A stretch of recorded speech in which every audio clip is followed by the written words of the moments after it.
Milo and the Magical Paintbrush. Once upon a time in a peaceful village by the sea, there lived a young boy named Milo.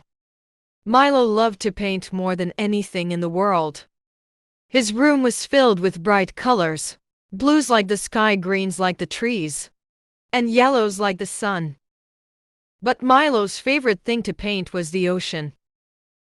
Every day he would sit by the shore, dip his brush into his paint, and try to capture the shimmering waves, the soft sands and the colorful seashells.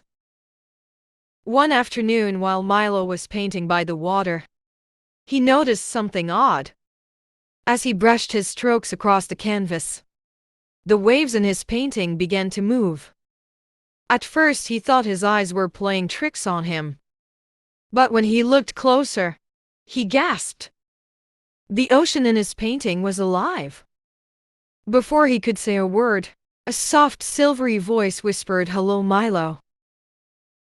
Milo turned around, but there was no one there.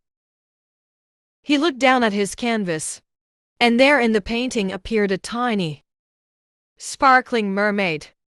Her long hair flowed like the ocean, and her tail shimmered with all the colors of the sea. "I'm Oceania," the mermaid said with a smile. "Thank you for bringing the ocean to life with your paint." Milo was amazed. "Did I really do that?" How Oceania giggled. "With your magic paintbrush, you've created a doorway to our world. Whatever you paint with your brush can come to life." Milo's eyes grew wide. "A magic paintbrush?" he whispered in awe. "Yes, Oceania." Twirled around in the water. "But remember, it's not just the ocean you can bring to life. You can paint anything: mountains, forests, or even flying animals. But be kind and use your magic wisely." Milo, feeling excited and a little nervous, picked up his paintbrush. "I'll be careful," he promised. "I'll only paint good things." "Good," Oceania said. "Now follow me, I have something special to show you." Oceania led Milo down to the shore, and with one flick of her tail, she waved at the sea. The water parted, revealing a hidden cave that sparkled with rainbow-colored stones. "This is my home," she said. "But it needs a little more color. Can you help?" Milo's heart swelled with excitement. He could hardly wait to help Oceania. He dipped his brush into the brightest blue and painted the walls of the cave. As soon as the paint touched a stone, the cave began to glow with a soft blue light. Next, Milo painted big, colorful fish swimming through the air, their scales shining like jewels. He painted coral reefs that stretched across the walls, and seashells that sparkled with all the colors of the rainbow. As he painted, he realized that the more love and care he put into his strokes, the more beautiful the world around him became.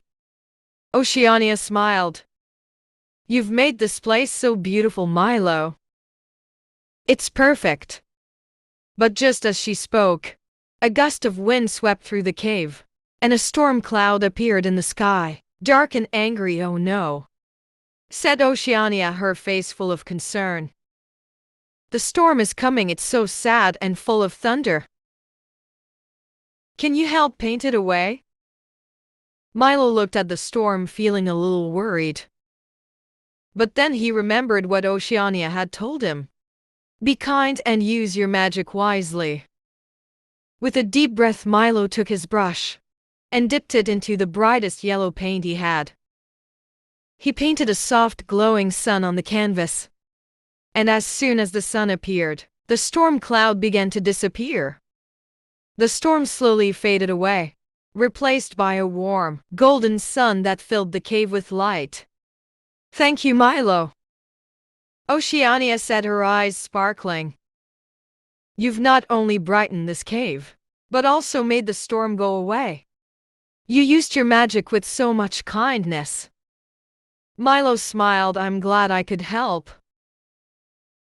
Now it's time to return to your world." Oceania said softly, but remember, whenever you paint with your magic brush, you can bring light and joy to everyone. Just like you did here, Milo nodded. I'll never forget, Oceania. I'll paint happy things and share them with the world. With a wave of her hand, Oceania sent Milo back to the shore, and as he looked down at his canvas, he saw the ocean sparkle before him. The magical world he had painted stayed with him, and in his heart, he knew that his brush would always be a tool for creating beauty and kindness. As he packed up his painting supplies, Milo couldn't wait to share his magical paintings with the villagers. The next day he painted a forest with trees so tall they touched the sky, and he painted flying birds that sang songs of happiness. The people in the village gathered to admire his work, and when they saw how magical it was, they smiled and felt lighter, as if the beauty of Milo's paintings had made their world a little brighter. And so Milo's magical paintbrush became famous all over the land. He used it not just to bring the world to life, but to spread joy, color, and kindness wherever he went. And every time he painted, he would remember the tiny mermaid who had taught him that the most magical thing of all was not the brush itself, but the love with which it was used. The end.